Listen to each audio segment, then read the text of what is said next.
Bismillahirrahmanirrahim.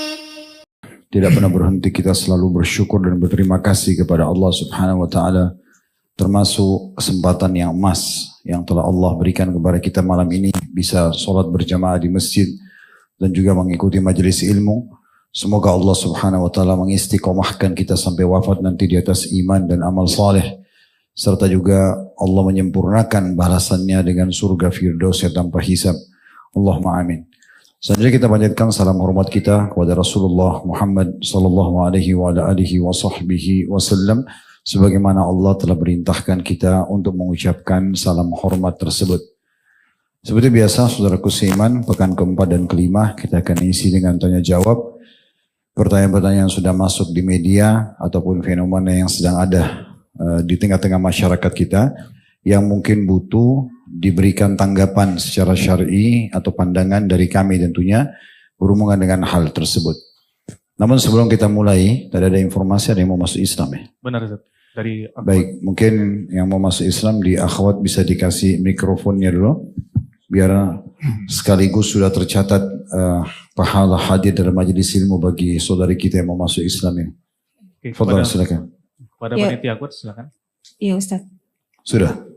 Sudah siap. Baik, siapa namanya? Karen Karen. Dari agama apa sebelumnya? dari Kristen Protestan, Ustaz. Protestan. Baik.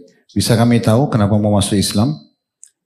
Karena panggilan sih Ustaz, kayak di tahun 2022 waktu saya kerja jadi ART selama 3 bulan, di bulan Mei sampai bulan Juli, setiap jam 1 malam sampai jam 3 subuh tuh saya selalu dengar suara azan terus menerus Ustadz. Dengar azan ini dalam tidur atau? Dalam sadar. Baik. Terus setelah itu apa? Tergerak untuk masuk Islam karena dengarkan azan itu? Terus kayak meyakinkan diri saya untuk masuk Islam Ustadz. Baik, tidak ada tambahan yang lain? Mungkin baca buku atau ajakan teman-teman? Lebih kayak dengar kajian di YouTube juga.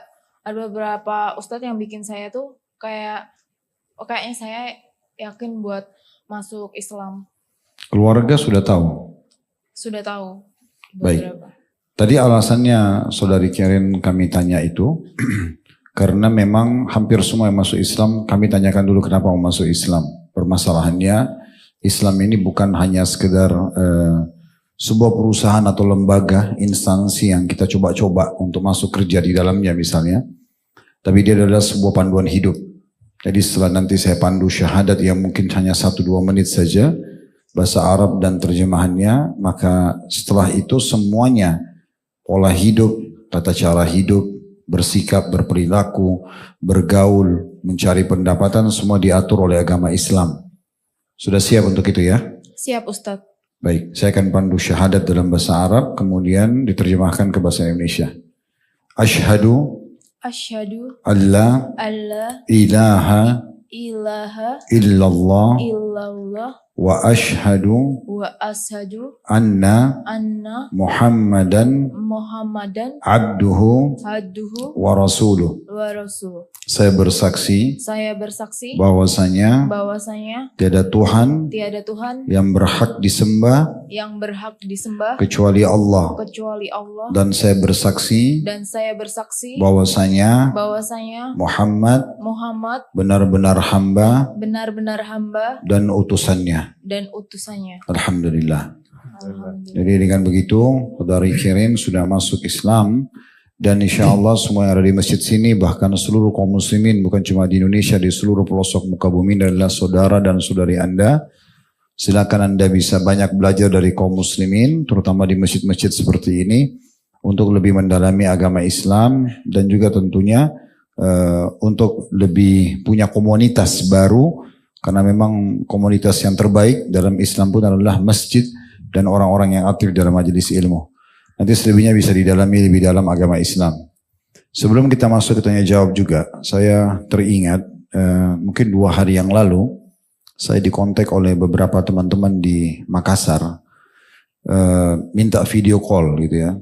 Kemudian saya terima, ternyata ada satu bapak dari Bali, beliau lagi transit, entah kalau itu di Makassar, dan akan menuju ke sana, tiba-tiba minta nangis-nangis, minta dipandu untuk masuk Islam. Ya, sebenarnya bukan menangis ya, lebih kepada tanda kutip merengek awalnya gitu ya. Tolong Ustaz, saya dipandu, saya mau masuk Islam. Bapak ada paksaan? Tidak ada. Kenapa Bapak masuk Islam? Saya sudah lama, sudah selama 40 tahun ini saya di agama saya, dan saya merasa saya ingin masuk Islam karena komunitas yang saya biasa ketemu dari kaum muslimin itu membuat saya tertarik, dan berbagai macam bahasa alasan beliau sampaikan, dan subhanallah dalam hitungan menit kami pandu syahadat gitu kan. Setelah pandu syahadat beliau terharu sekali, terus saya bilang kalau bisa Bapak juga nanti mendakwahi istri dan anak-anaknya, karena dia bilang dia punya istri dan dia punya anak 4 kalau tidak salah. Oh, dia bilang istri saya ada di sini Ustaz, ada di bandara, dipanggil sama dia istrinya juga. Akhirnya istrinya juga saya jelaskan waktu sudah ada hadir di video call itu, Ibu Bapak ini tadi masuk Islam dan begini-begini. Oh ya, saya ikut suami saja Ustaz, syahadat juga. Ya, subhanallah. Nah, itu satu fenomena yang luar biasa, di mana kalau Allah sudah memberikan hidayah pada orang, dia dengan sangat mudahnya, asal memang orang itu bisa mengikuti isi hatinya ya. Karena ada juga orang sudah tersentuh sebenarnya, tapi dia sendiri tidak mau mengikuti hidayah itu. Nah, ini nanti dia akan menyalahkan dirinya sendiri. Ya, semoga saudari Karen tadi dan semua yang sudah masuk Islam di masjid kita ini, bahkan seluruh dunia yang sudah masuk Islam, semoga bisa istiqomah dan juga meninggal dalam keadaan Islam, serta lebih mendalami Islam itu sendiri dan bisa menjadi dai-dai dan daiyah yang menyebarkan agama Islam. Allahumma amin. Baik, fadhal kalau ada pertanyaan masuk. Oke, Taib. Syukran kesempatan yang Ustaz. Bismillah. Jadi malam ini kita mulai dengan beberapa fenomena juga Ustaz, insyaAllah. Dan ini ada beberapa fenomena juga Ustaz. Belakangan ada fenomena yang dinamakan dengan jilbab yang tertukar. Maksudnya di sini adalah, jadi sekarang itu sudah masuk periode baru anak-anak mulai masuk sekolah Ustaz. Di mana mulai banyak kelihatan ibu-ibu ataupun emak-emak yang mulai nganter anak mereka, anak-anak perempuan mereka ke sekolah. Jadi anak-anak mereka ini rapi dan juga pakai jilbab, menggunakan rok panjang dan juga berpakaian sopan. Sementara orang tua ataupun emak-emak yang nganternya itu tidak menggunakan jilbab, bahkan kadang berpakaian baju pendek. Bagaimana menurut antum tentang hal seperti ini Ustaz? Alhamdulillah, wassalatu wassalamu ala Rasulillah. Ya Allah al-musta'an. Harusnya kan sang ibu lebih mencontoh, ya, menjadi contoh dan suri teladan buat anaknya ya. Walaupun ini sudah tanda-tanda kebaikan, di mana sang ibu tergerak untuk memasukkan anaknya ke sekolah Islam dan menggunakan busana muslim. Tapi itu tidak cukup. Harusnya memang dia pun menjadi contoh untuk itu ya. Dan tidak perlu mengatakan, ini saya sering dengar ya, dari beberapa ibu-ibu pengajian, ada teman saya Ustaz mau pakai jilbab, tapi dia bilang ya tunggulah nanti kapan hatinya tergerak. Ya kalau malaikat maut lebih dulu datang menyebut nyawanya sebelum tergerak hatinya gimana gitu kan. Jadi harusnya dia setiap ada bisikan dan sentuhan sedikit saya dalam hati, kita harus meraih hidayah itu.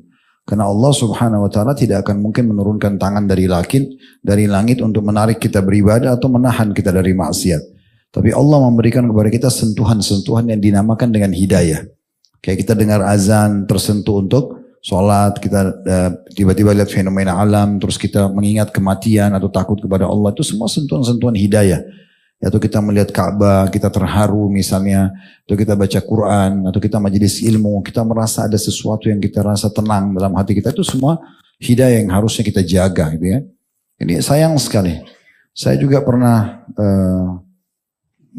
menemukan ada satu kejadian yang unik gitu ya. Kebetulan terjadi di rumah saya. Ini cerita mungkin 15 tahun yang lalu. Waktu masih tahun-tahun pertama kami masuk ke Jakarta. Saya isi pengajian cukup jauh. Saya lupa di daerah mana, tapi di luar Jakarta. Rutin gitu ya. Sepekan sekali saya ke sana. 1 jam 15 menit ke sana, pulang pergi jadi 2 jam lebih. Intinya saya pernah membawa buku pesanan pengajian. Satu waktu ada ketua panitianya itu ingin mengantar uang buku itu. Kemudian dia pun menemukan alamat kami lalu datang gitu. Tapi tiba-tiba saya lagi dalam rumah mempersiapkan pengajian untuk keluar dari rumah sekitar 9:30 pagi. Ada satu ibu datang terus disambut sama istri saya. Terus istri saya masuk ke dalam, dia bilang ini ada ibu datang cari, tapi sepertinya agak unik gitu. Saya bilang kenapa? Karena dia pakai rok pendek, nggak pakai hijab. Jelas sudah nggak pakai hijab, kalau pakai rok pendek, pakainya terbuka. Tapi dia ngaku ibu pengajian dan katanya mau ketemu sama Ustadz. Ya udah coba temuin dulu deh, tanya kalau gitu. Ditanya, katanya dia memang mau ketemu. Ya udah, kamu duduk di situ, saya juga di situ, kita ngobrol. Nanti saya menghadap di arah dinding, tidak harus nanti kamu yang melayani dia ngomong, nanti saya tanya kenapa. Begitu saya duduk, saya membelakangi beliau, dia sama menghadap sama istri saya, terus saya tanya, ada apa Bu? Terus dia bilang, mungkin Ustadz tidak kenal saya, tapi saya Ibu Fulan. Ternyata ini ketua majelis taklimnya, ya, yang rutin saya isi. Dan saya kalau ke sana jilbabnya syar'i banget itu, ya. Kayak saya tidak kenal karena memang sudah tidak berhijab gitu ya. Terus langsung dia bilang mungkin Ustadz kaget tapi memang begini pakaian saya sebenarnya. Saya doakan Ustadz supaya saya dapat hidayah. Nah, terus bertahun-tahun ini jadi panitia pengajian itu belum sinyal hidayah tuh. Mau tunggu apa gitu ya. Tapi ini terjadi betul sendiri. Dia kebetulan bawa uang. Saya bilang, Bu oke, Ibu mau apa? Ibu mau antar uang buku, silakan kasih ke istri saya saja. Lalu saya tinggal gitu ya. Tapi itu terjadi sebagai contoh. Ini sayang sekali. Ada juga orang kadang-kadang jilbabnya musiman. Pergi haji atau umroh pakai jilbab. Tiba di bandara Jakarta buka lagi. Seakan-akan jilbab itu hanya untuk di Mekah sama Madinah. Sayang sekali. Allah sudah sampaikan kakinya di dua kota suci. Dia sujud kepada Tuhannya Allah SWT di sana. Dia lihat kaum muslimin dengan fenomena hijab dan pakaian syar'inya.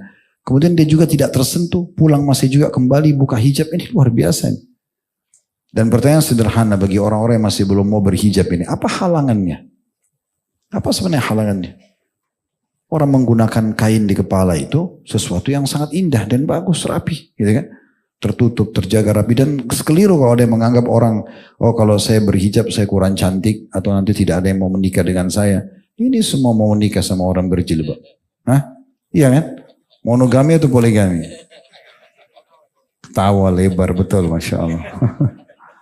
Ya orang-orang di Mesir kan carinya wanita berjilbab kan? Kan tidak mungkin cari yang tidak berhijab. Dan sebenarnya tidak ada alasan untuk tidak pakai hijab syar'i atau hijab sebenarnya. Ya semoga Allah kasih hidayah. Kalau saran dari kami tentunya dia harusnya menjadi suri tauladan buat anaknya. Ya, dia pakai jilbab dan dia mengubah sudah sekarang polanya menjadi muslimah yang baik. Mumpung juga